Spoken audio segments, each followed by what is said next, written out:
You're listening to Supervision with a Vision, where we discuss all things supervision. I'm your host, Sarah, professional counselor, marriage and family therapist, play therapist, eating disorder specialist, and cookie lover, with my co-host, Heather, marriage and family therapist, certified Together in Texas counselor, a Texas transplant from California, and outdoor adventurer. Hi, welcome today to Supervision with a Vision. Today, Heather and I are talking about intelligent life forms. This week we read, Would First Contact with Aliens Melt Our Minds? Published in Psychology Today 2025. Heather, this one sounded fun, but I think it's really applicable, actually. It's funny. Yeah. So the first point that the article makes is there are intelligent life forms all around us. Sure there are. I think if we dive into what that looks like in our world for mental health professionals, it's where do we gather our information? Where do we get context for our clients? But I think we're talking about like, how do we get the information about our client's world? Mm-hmm. I mean, I think we could be... And sometimes, I don't know, I wonder if you ever catch yourself doing this. I think I do occasionally. Catch myself feeling a little elitist about our training or our experience and might not take feedback or new information from someone else in a different profession or different field or different perspective than I would if they were coming from our experience and our training. Yeah, I get that. No, I can say that can happen. Maybe example would be... what if someone working with kids with eating disorders, those kids often get referred to feeding therapists. Oh, yes. And it was, I feel like it was right before COVID. I spent a good amount of time making appointments to go meet feeding therapists to figure out what the heck that they did, what was their training. And why are these kids going there? Yeah. And it's definitely not mental health counseling. Right. But it is interesting and useful. And if nothing else, if a parent comes to me and says, we've been doing feeding therapy for the last week, I at least have context about what that means they've been doing. Right. You have now a deeper understanding of what the family's been through or what mom and dad have been through. Mm-hmm, yeah. Mm-hmm. What about, I feel like I have a supervisee right now who is seeing a kid who has two nannies. Oh, yeah. And some other, people that are in and out of the house that help them. That one of the things I suggested was, I think the nannies would be a great source of information. Absolutely. Find out what they experience with this kid. Right. So I think there's other sources of information or support that we could access that then helps our clients. Right. Have you been has it ever worked in the opposite way where you've been contacted maybe by a teacher or by somebody else asking for information? Sadly, pretty rarely. Yeah. It doesn't seem like in our world that it's people seeking us out. It's us needing more. That's a good point. Why do you think that is? I mean, part of me thinks it goes back to no matter how much work we've done towards mental health not being taboo, I think it still is. It's got this notion of like an umbrella of not secrecy, but like a set aside privacy, maybe. I don't know.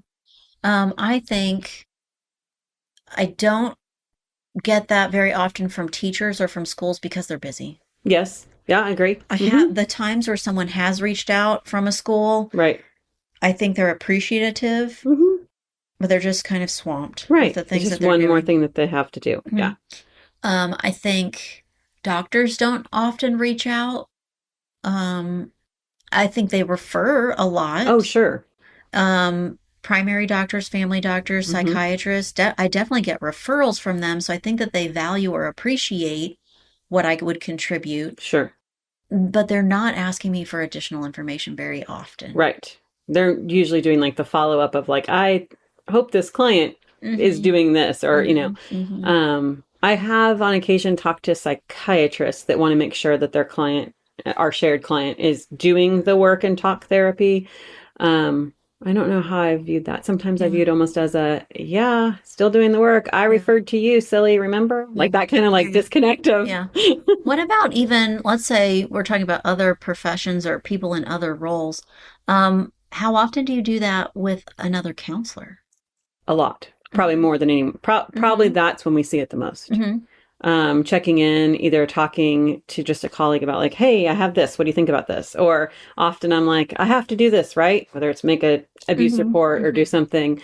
It's more validation for my own thought. Like I'm already going down this path. But I think that even plays out for consultation, right? I Yeah. mean, I've brought plenty of things to other counselors that maybe have more of that. They see more of that population. Yes. Yeah. Like, Yeah. That I was going to you say know, that would be a good reason, right? That right. maybe something that you see often kind of like collides or Mm-hmm. is happening at the same time as something else, Right. and you might talk to someone who that's what they Right. primarily see. So maybe like you're working with someone in like a couple, and one person in the couple has Something some else. other issue Right. that they're working on. Um, what about I recently, I think you and I were talking about that you work consulting with a counselor that you had either a client in common with, or like Mm-hmm. that somehow your client was connected to their client. And I've done that a couple of times too, and found it really Right. beneficial. I mean, sometimes you get the key to the door, right? You're like, Yes. oh, that's what that is, or Yes. Yeah. I'm thinking what it's now these kids are big kids, but when they were right. littler kids, I was seeing a sibling of a counselor friends, and they were seeing like they were I was seeing the little girl and she was seeing the little boy. And there was actually a third sibling that neither one of us Okay. were seeing. And she and I collaborated and had a sibling Oh session. yeah, that'd be great. And both of us, for different reasons, afterwards were like, oh my Right. gosh, wow. I mean, Makes the like, whole picture clear. now I Right. get it. Like I was getting just one little perspective of this whole, dynamic that was Right. happening. And now, and it was really cool that I think it helped that my client was comfortable with me and her client was comfortable with her, that they just fell into step Mm-hmm. immediately. And the things that the three siblings were saying to each other were instantly meaningful and Right. dynamic, and then even afterwards, the other counselor and I could kind of debrief with each Sure. other was really Right. impactful. It's very impactful. Mm. Um, so the next point in our article, this contact with intelligent life forms can really be life changing. Yes, perfect. Your example was perfect. Mm-hmm. That's where we get kind of down to the deeper understanding of maybe a reflection of like, oh, my client's never acted like that before, but put Mm-hmm. them in a room together, and now we have this different story. Mm-hmm. Mm-hmm. That's another like knowing the key parts when we're talking, especially about kiddos. Like, okay, this behavior is happening at home. Is it happening at school? Yes. Like, Yeah. where else in their environment are key adults Mm-hmm. seeing this Mm-hmm. act out Or or not or seeing not it. seeing it? Yeah. Right. Yeah. Sometimes our examples of this that I was thinking of were trainings or something I learned from a different profession that I then took back to something I was doing. Right. Like just this morning, I was talking to somebody about infant massage. Mm-hmm. That I have a training or a certificate in infant massage, and for a long time, I've applied that in working with families affected by eating Oh, disorders. sure. And It's like it's those like kids right. It's are like cross. right. Those kids aren't infants, Right. but conceptually, I can see how it benefits Mm-hmm. that family and what they're working Sure. on, even though maybe the kid that we're focused on certainly isn't an infant. Right. Um, could be elementary school, Right. older than that, maybe, but something that I thought, wow, I can see how this would Mm-hmm. benefit somebody else. Um, what maybe building on the idea of like the sibling session or Mm-hmm. something like that. Not very often. I like doing it, and I do think it's really helpful when I do get to do this. But being inside of a classroom, Oh yeah. It's it opens up a whole new door, mm-hmm, and I think it is telling, of course, about the person you're there to observe or to see, but I think it's also gives a true perspective of what's going on around the client, mm-hmm, around mm-hmm. giving an idea of what their day to day is like. Yeah, not all the time, sometimes just because of their setting, but when I am able to give some suggestions Mhm. about classroom management, Right. also Right. life changing. Right? Things can absolutely be so much different when you have a separate set of eyes. Like you're not seeing it through your lens, you're Yeah, allowing somebody else to come in right. and Like maybe I'm just coming up with this example, but maybe you're in a preschool classroom or an elementary classroom, and I'm observing, and because I'm not there every day, my fresh set of eyes Mm-hmm. notices Right. that the transition between the This and classroom, this. right, the Right. classroom, the bathroom, and the playground, whoa, that was so long for a 7-year-old to Mm-hmm. sit there and not Right. bump into somebody, Right. get wiggly, whatever. I mean, like, even for me, that was Right. a long transition, that helping them to think about how long that is for a kid and how they might decrease the amount of Right. time means maybe all of those kids are slightly more successful in Mm-hmm. standing in line to get to the Right. playground. Exactly. Just being able to give that feedback of Hmm. like what that looked like. Hmm. Can you think of any, maybe like a training that you went to that you're like, wow, now I have this new way or idea of how I'm going to do things So, this yeah, session? I had a training that was mental health adjacent. It was more about like safety and predator like kind of Hmm. mentality. Hmm.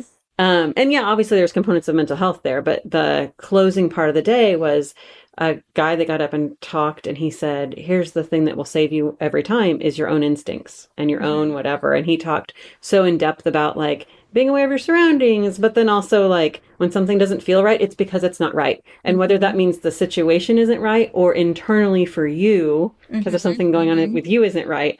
And I've used that so many times in supervision to Yeah. explain that like when you're feeling something's right, either something's not right, like in the actual session, or something is going on inside you. And that is a key part of like figuring out how to then navigate, whether it's something you need to go to counseling for, or you just need to talk about some countertransference. Hmm. But I think it's a Hmm. good, like, kind of an Hmm. aha in a different way. Yeah. Yeah. The training was more intended for like, hey, have your keys out when you go to your car, Yeah, those kind of sure, things. sure. But But I think that's so, I mean, I can, as you're talking, I can think of a handful of ideas now that you're saying that come to mind where the training might not have been the main my main takeaway, right, but part of my takeaway has been so impactful and so important that just like a couple of words just like like made, changed it. yeah. Yep.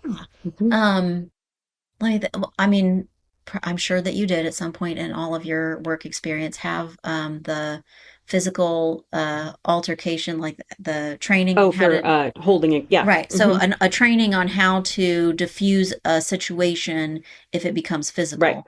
Um, I mean, almost automatic. If something feels a little bit Yeah. like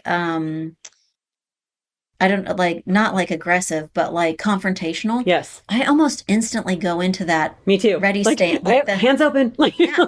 Then I'm like, I'm here. I am open and caring and Right. non-aggressive. Right. And So like, we're both doing this hand gesture with our hands that like opens us up to be like, you're almost going to give a hug, but not really. yeah.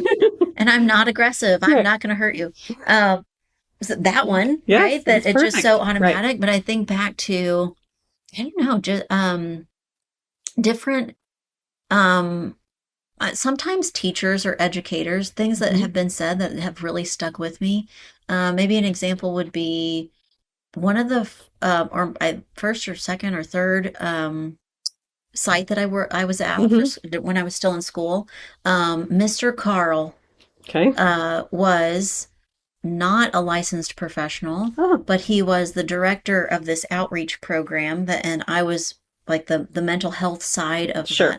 that. But he gave the orientation, and the way that he described what we were doing has always stuck with me. Oh, interesting. Hmm. It just is like, Just, I mean, it was, and his number one rule, and he said, if I catch you breaking this rule, done. oh, You're out. okay.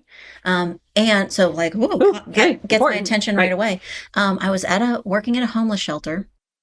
Number one rule that you cannot break: do not give the people here anything. Right. And he said, change, a bottle of water, a ride somewhere, A paperclip. your winter clothes that you've Right. outgrown, like nothing, nothing, nothing, nothing.